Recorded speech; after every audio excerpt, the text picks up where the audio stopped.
የአሜሪካ ጦር በመካከለኛው ምስራቅ ድል ስለመቀዳጀቱ ተሰማ። በሆርሙዝ ባህር የኢራን የበላይነት እየጨለመ መጥቷል። የአሜሪካ ጦር ሆርሙዝን ሙሉ በሙሉ መዝጋቱን አስታውቋል። ይህ ለኢራን አስደንጋጭ መርዶ ሲሆን ፋርሶቹ በሆርሙዝ ምትክ ሌላ አዲስ ስልትን ስለመንደፋቸውም እየተነገረ ይገኛል። አዲስ የተባለው ንድፍም የድንበር ላይ ንግድን ማሳለጥ ነው።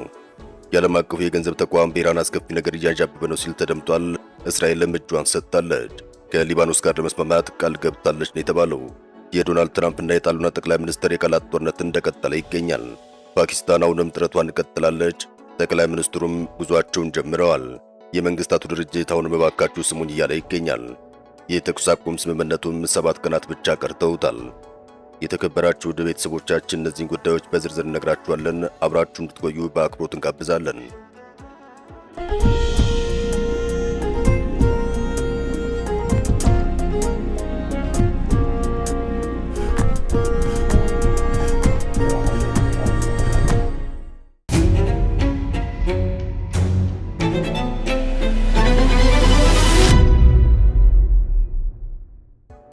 የአሜሪካ ጦር የበላይነት በሆርሙዝ ወሽመጥ መታዎች። የአሜሪካው ፕሬዝዳንት ዶናልድ ትራምፕ እንደፎከሩት አድርገውታል። የአሜሪካን ኃያልነትና ጡንቻም ለኢራን አሳይተዋል። የአሜሪካ ጦር በኢራን ላይ የጣለውን የባህር ላይ ማዕቀብ ወይም እገዳ ተጠቅሞ በባህር መስመር ወደ ሀገሪቱ የሚገባውን ሆነ የሚወጣውን የንግድ እንቅስቃሴ ሙሉ በሙሉ ማቋረጡን አስታውቋል።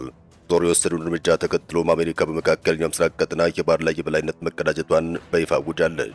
የአሜሪካ ማዕከላዊ ሴንትኮም አዛዥ የሆኑትን አድሚራል ብራድ ኩፐርን ጠቅሶ እዙ በማህበራዊ ትስስር ገጹ ባወጣው መረጃ መሰረት በኢራን ወደቦች ላይ የተጣለው ይህ ጥብቅ የባህር ላይ እገዳ ከታወጀበት ጊዜ ጀምሮም በ36 ሰዓታት ውስጥ ሙሉ በሙሉ ተግባራዊ ተደርጓል። ይህም አሜሪካ በቀጠና ያላትን ወታደራዊና የባህር ላይ ቁጥጥር አቅም በግልጽ ያሳይ እርምጃ መሆኑን ተጠቁሟል። አሜሪካም በመጀመሪያዎቹ 24 ሰዓታት ውስጥ ከኢራን ወደቦችና የባህር ዳርቻ አካባቢዎች የተጣለውን እገዳ አልፎ ምንም አይነት መርከብ አለማለፉን ገልጻለች። የአሜሪካ ማዕከላዊ ሴንቲኮም ከ10 ሺህ በላይ ወታደሮች፣ በርካታ የጦር መርከቦችና አውሮፕላኖች እገዳውን ለማስፈጸም መሰማራታቸውን ገልጿል። በዚህም 6 የንግድ መርከቦች ከአሜሪካ ኃይሎች የተጣለውን መመሪያ ተቀብለው ወደ ኢራን ወደብ እንዲመለሱ መደረጉን ጨምሮ አስታውቋል። ቢቢሲ የክትትል መረጃዎችን በመመልከት 4 ከኢራን ጋር ግንኙነት ያላቸው መርከቦች እገዳው ከተጀመረ በኋላ የሆርሙዝ ባህረ ሰላጤን አቋርጠው መሄዳቸውን አረጋግጧል። ሴንቲኮም እገዳው ወደ ኢራን ወደቦች በሚገቡ አለያም በሚወጡ በሁሉም ሀገር መርከቦች ላይ የተተገበረ መሆኑን ገልጿል።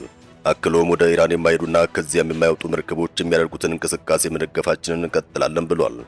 ቢያንስ 14 የአሜሪካ የጦር መርከቦች በባህረ ሰላጤውና በአረብ ባህር መሰማራታቸውን የአሜሪካ የባህር ኃይል ኢንስቲትዩት መረጃ ያሳያል። ከእነዚህ የጦር መርከቦች መካከል የዩኤስኤስ አብርሃም ሊንከን አውሮፕላን ተሸካሚ መርከብ እንዲሁም 2500 ባህርተኞችና ቀዛፊዎች የያዙ ጥቃት ፈጻሚዎችን ያካትታሉ። በከፊል ሰርጓጅ የሆኑ መርከቦች በቀጠናው ሊሰማሩ የሚችሉ ቢሆንም እስካሁን ድረስ ይፋ የሆኑ መረጃዎች ግን የሉም። የኢራን ወደቦች ዘግቶ ለማቆየትም የጦር አውሮፕላኖች ጥቅም ላይ እንደሚሉ ተነግሯል። ነገር ግን የተሰማሩ አውሮፕላኖችን አይነትና የሄዱባቸውን መንገዶች ለማወቅ የሚያስችል የክትትል መረጃ አልወጣም። ሌሎች በቀጠናው ተሰማርተዋል ወይም በአቅራቢያው ናቸው የተባሉ የጦር መርከቦች አሉ። እነዚህም ወደቦቹን ለመዝጋት ድጋፍ እንዲሰጡ ጥሪ ሊደረግላቸው ይችላል። አውሮፕላን ተሸካሚ የሆነችው የዩኤስኤስ ጄራልድ ኤች ደብሊው ቡሽ በ3 አውዳሚ መርከቦች ታጅባ በደቡብ አፍሪካ አካባቢ ወደ መካከለኛው ምስራቅ እየገዘፈች መሆኑን የባህር ኃይል ኢንስቲትዩት መረጃ ያሳያል። ሌላ አውሮፕላን ተሸካሚ መርከብ የዩኤስኤስ ጄራልድ አር ፎርድ በምስራቃዊ ሜዲተራኒያን በ4 አውዳሚ መርከብ ታጅባ እየቀዘፈች ስለመሆኗም ተሰምቷል። ፎርድ በጦርነቱ መጀመሪያ ሳምንታት ውስጥ ቁልፍ ሚና የተጫወተች ሲሆን በአሁኑ ወቅት በግሪክ ጥገና ላይ ትገኛለች።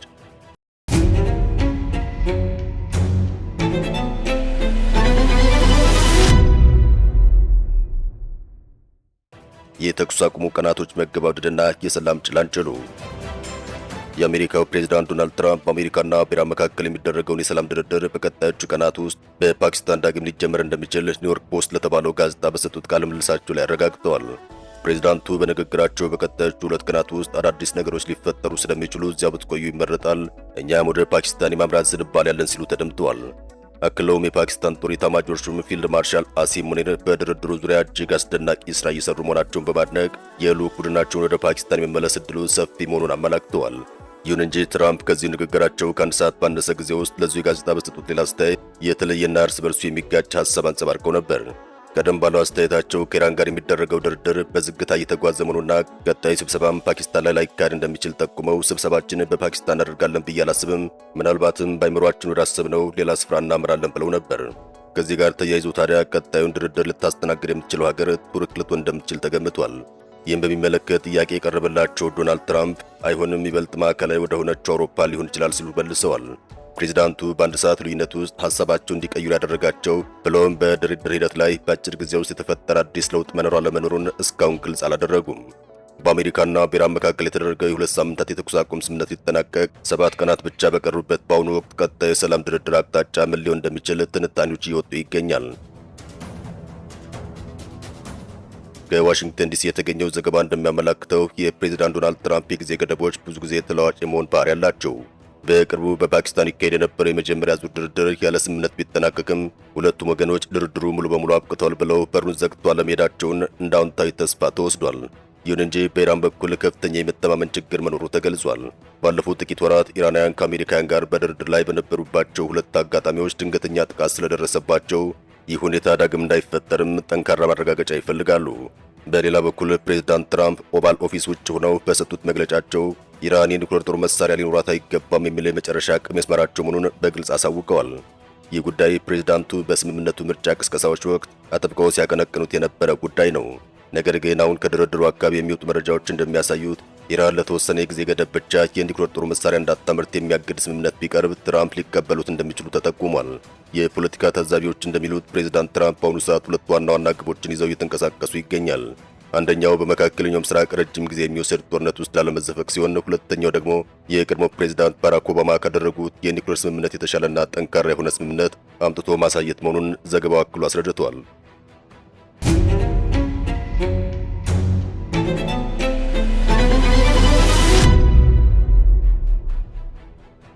የኢራን ስልታዊ እንቅስቃሴ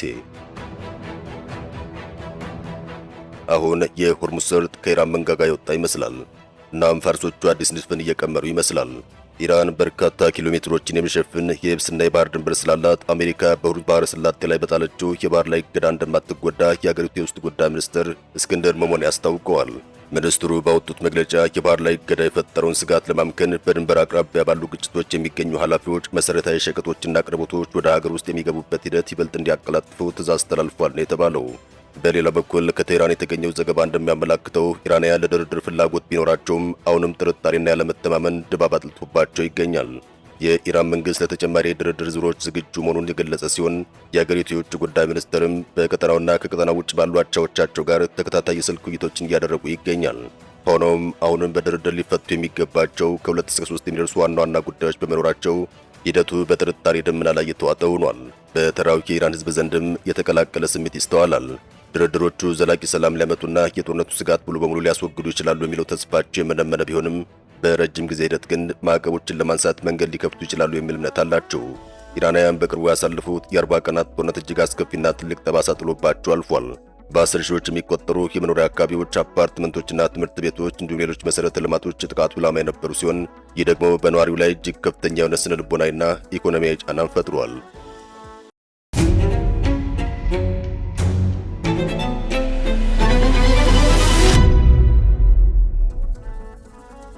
የፓኪስታን ዲፕሎማሲያዊ ጥረት። የፓኪስታኑ ጠቅላይ ሚኒስትር ወደ ሳውዲ አረቢያና ወደ ቱርክ ሊያመሩ እንደሆነ ተሰምቷል። ጠቅላይ ሚኒስትር ሻህባዝ ሻሪፍ በአሜሪካና በኢራን መካከል የሚካሄደውን ሁለተኛ ዙር የሰላም ድርድር ለማሳለጥ በዚህ ሳምንት ወደ ሳውዲ አረቢያና ወደ ቱርክ ጉብኝት እንደሚያደርጉ አስታውቀዋል። ጠቅላይ ሚኒስትሩ ወደ ሪያድና አንካራ የሚያደርጉት ጉዞ ሌሎች ቀጠናዊ አሸማጋዮችን በማሳተፍ ለቀጣይ ድርድር ጠንካራ መሰረት ለመጣል ያለመ መሆኑ ተነግሯል። በአሁኑ ወቅት በስራ ላይ ያለው የ2 ሳምንት የተኩስ አቁም ስምምነት ዲፕሎማሲያዊ ንግግሮች እንዲቀጥሉ ዕድል የፈጠረ ሲሆን ፓኪስታን ይህ ዕድል ወደ ዘላቂ ሰላም እንዲያመራ እየሰራች ይገኛል።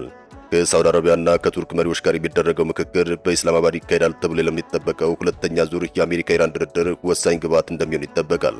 በተለይ የሳውዲ አረቢያና የቱርክ ድጋፍ መገኘት ለድርድሩ ስኬታማነት ትልቅ ሚና እንደሚኖረው ዲፕሎማቶች በመግለጽ ይገኛሉ።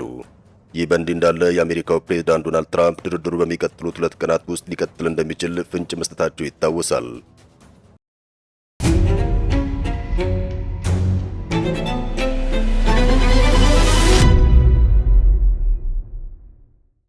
የእስራኤልና የሊባኖስ መስማማት። ለበርካታ ዓመታት በግጭት ውስጥ የቆዩት እስራኤልና ሊባኖስ በአሜሪካ አሸማጋይነት በዋሽንግተን ዲሲ ካደረጉት ውይይት በኋላም ቀጥተኛ ድርድር ለመጀመር መስማማታቸው ተነግሯል። የአሜሪካ የውጭ ጉዳይ ሚኒስትር ማርክ ሩቢዮን ስምምነት ለሰላም የተገኘ ታሪካዊ ዕድል ሲሉ አሞካሽተውታል። ይህ ከፍተኛ የዲፕሎማሲ ግንኙነት በሁለቱ ሀገራት መካከል ለሰላም አዲስ መንገድ የከፈተ መሆኑም ተመላክቷል። የሊባኖስ ፕሬዝዳንት ጆሴፍ አውን ይህ ድርድር በአገሪቱ ላይ ለደረሰው መከራና ስቃይ የመጨረሻ መጀመሪያ እንዲሆን ያላቸውን ተስፋ ገልጸዋል። የእስራኤል አምባሳደር በበኩላቸው ሁለቱም ሀገራት ሊባኖስን ከሄዝቦላ ነጻ ለማውጣት የተባበረ አቋም አላቸው ሲሉ ተናግረዋል። በሁለቱ ሀገራት መካከል የተጀመረው ቀጥተኛ ንግግር በመካከለኛው ምስራቅ ያለውን የፖለቲካ ገጽታ ሊቀይር የሚችል ትልቅ ክስተት ተደርጎም ተወስዷል። ቀጣይ የድርድር ሂደት የትና መቼ እንደሚቀጥል ግን ገና ይፋ አልተደረገም። የሊባኖስ ፕሬዝዳንት ጆሴፍ አውን ሀገራቸው ከእስራኤል ጋር የምታደርገውን ውይይት የስቃይ የመጨረሻ መጀመሪያ ይሆናል ብለው ተስፋ እንደሚያደርጉ ተናግረዋል። እስራኤል በደቡባዊ ሊባኖስ ወረራዋን በመቀጠሏ መረጋጋት እንደማይመለስ ጨምረው ተናግረዋል። የእስራኤል ጦር በደቡባዊ ሊባኖስ የደህንነት ቀጠና ለመገንባት የሚል ወታደራዊ ዘመቻ እያካሄደ ይገኛል። ጦርነቱ ካበቃ በኋላ የእስራኤል ጦር መሬቱን በወረራ ይዞ ሊቀጥል እንደሚችል በርካቶች ስጋታቸውን እየገለጹ ነው። ከአስርት ዓመታት በኋላ ለመጀመሪያ ጊዜ እስራኤልና የሊባኖስ አምባሳደሮች በአሜሪካ ተገናኝተው ውይይታቸውን ጀምረዋል። ሁለቱ ሀገራት ምንም አይነት ዲፕሎማሲያዊ ግንኙነት የላቸውም። የውይይት እስራኤል የሄዝቦላ ወታደራዊ ይዞታዎች ናቸው በሚል የምትፈጽመውን ድብደባ ያስቆማል ተብሎም ተስፋ ተጥሎበታል። እስራኤል፣ አሜሪካና በርካታ ሊባኖሳውያን ሄዝቦላ ትጥቅ እንዲፈታ ይፈልጋሉ። ነገር ግን በቤሩት የሚገኝ መንግስት ይህን ያለ ሄዝቦላ ይሁንታ ማስፈጸም አይችልም። የእስራኤል ጥቃትም ቢሆን ግጭቱን ከማባባስ ባሻገር ዘላቂ መፍትሄ ስለማምጣቱ ማንም እርግጠኛ አይደለም። የሄዝቦላ ደጋፊዎች የታጠቅናቸው መሳሪያዎች ራሱ ከእስራኤል ጥቃት የምንከላከልበት ነው የሚሉ ሲሆን ቡድኑም ቢሆን በየትኛውም ውሳኔ እንደማይገዛ አስታውቋል።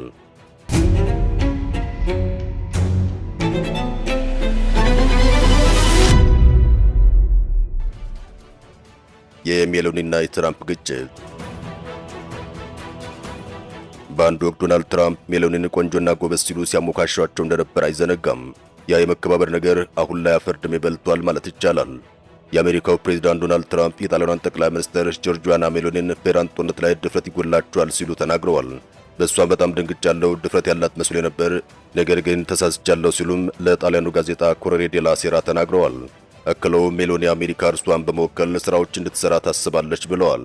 ፕሬዝዳንቱ ጠቅላይ ሚኒስትሯን የተቹት ሜሎኒ ትራምፕ የካቶሊኩን ጳጳስ ላይ የሰነዘሩትን ትችት ተቀባይነት የለውም ካሉ በኋላ ነው። ትራምፕ እሷ ናት ተቀባይነት የሌላት፣ ምክንያቱም ኢራን የኒውክሌር ጦር መሳሪያ ቢኖራት ብለውም ጣሊያንን እድሏን አግኝታ በሁለት ደቂቃ ውስጥ ብታጠፋት ግድ አይሰጣትም ብለዋል። የአሜሪካው ፕሬዝዳንት ዶናልድ ትራምፕ በትሩዝ ሶሻል ማህበራዊ ሚዲያ ገጻቸው በለጠፉት ጽሑፍ ወንጀል ላይ ደካማ፣ የውጭ ጉዳይ ፖሊሲ ላይ የሚከፋ ሲሉ ፖፕ ሊዮን ወቅሰዋል። ቆይተው ደግሞ አድናቂው አይደለውም ሲሉ ለጋዜጠኞች ተናግረዋል። የካቶሊክ ቤተክርስቲያን ርዕሰ ሊቃነ ጳጳሳት ሊዮ 14ኛ የትራምፕ አስተዳደር እንደማይፈሩ እንዲሁም የኢራን ጦርነት በተመለከተ በያዙት አቋም ምክንያት ከፕሬዝዳንቱ ያልተጠበቀ ጥቃት ቢሰነዘርባቸው ግጭቱን መቃወም እንደሚቀጥሉ መናገራቸው ይታወሳል።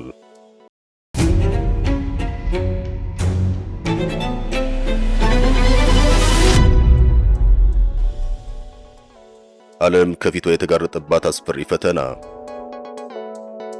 የዓለም አቀፉ የገንዘብ ድርጅት IMF በመካከለኛው ምስራቅ የሚካሄደው የኢራን ጦርነት ካልቆመ የነዳጅ ዋጋ መጨመሩን ከቀጠለ የዓለም ምጣኔ ሀብት የመንኮታኮት አደጋ የተጋረጠበት እንደሆነ አስጠንቅቋል።